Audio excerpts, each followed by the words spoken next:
दिल्ली विश्वविद्यालय छात्र संघ यानी डोसू का चुनाव न सिर्फ छात्र राजनीति का सबसे बड़ा अखाड़ा है, बल्कि राष्ट्रीय राजनीति की नर्सरी और छवि गढ़ने का मंच भी माना जाता है।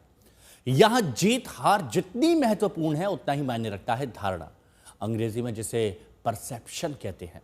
अगर दिल्ली यूनिवर्सिटी में कहीं एनएसयूआई की जीत होती तो इसमें रत्ती भर शक नहीं है कि कांग्रेस इसे वोट चोरी के मुद्दे पर अपनी पहली विजय कहते।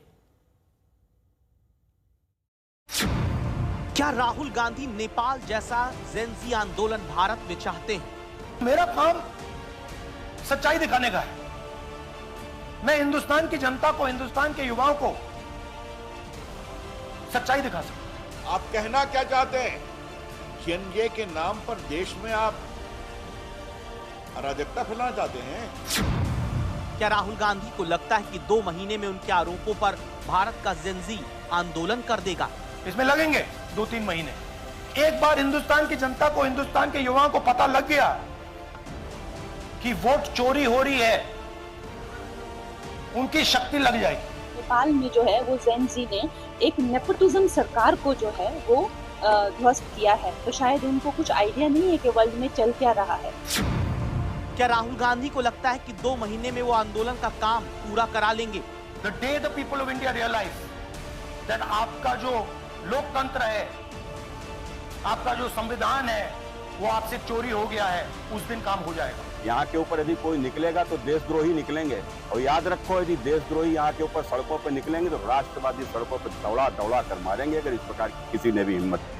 ये चर्चा शुक्रवार को सुबह से शुरू हो गई कि क्या राहुल गांधी नेपाल के इसी तरह के जेनजी वाले आंदोलन की बात और सपना भारत में देख रहे हैं। इसकी चर्चा राहुल गांधी की गुरुवार की इस पोस्ट से छिड़ी, जिसमें जेनजी वोट चोरी को रोकेंगे लिखा गया।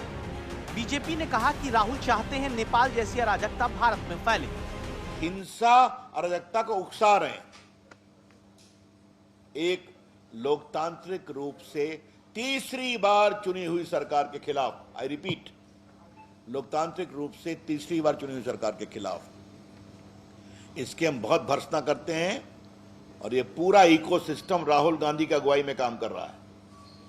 क्योंकि हमें वोट नहीं मिलता तो अब ये रास्ते से चले। राहुल गांधी ने जो कहा है, अगर इसे कोई तोड़ मरोड़ के बोलता है तो ये उसके मुंह पे जन्नाटेदार तमाचा है। अगर डेमोक्रेटिक वे में मुझे सत्ता नहीं मिलता है तो किसी वाम मार्ग से मुझे सत्ता हासिल करना है, ये सोच है।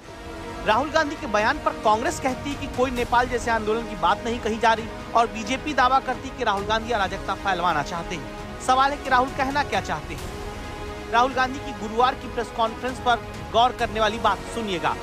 ने आपको 2 बार सबूत दिखाया है, और जब हम ये प्रेजेंटेशंस खत्म करेंगे, इसमें लगेंगे 2-3 महीने, जब हम ये खत्म करेंगे,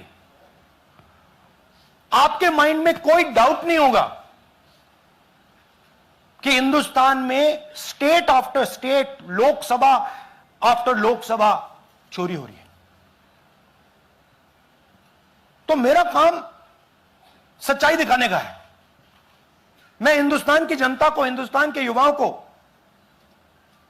सच्चाई दिखा सकता हूं। यह मेरा काम है।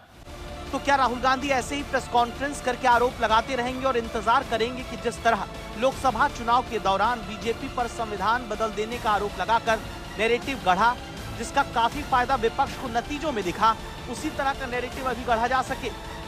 जैसे 7 अगस्त और फिर 18 सितंबर को 2 प्रेस कॉन्फ्रेंस राहुल वोट चोरी के आरोप पर कर चुके हैं।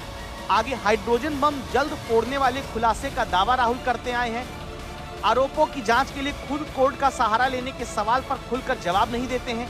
ऐसे में क्या राहुल गांधी सोचते हैं कि आरोप लगाते लगाते वो युवाओं के मन में वोट चोरी की शंका पैदा कर लेंगे? ये रुक नहीं सकता है, क्योंकि हिंदुस्तान की जनता इस बात को एक्सेप्ट नहीं करेगी। एक बार हिंदुस्तान की जनता को, हिंदुस्तान के युवाओं को पता लग गया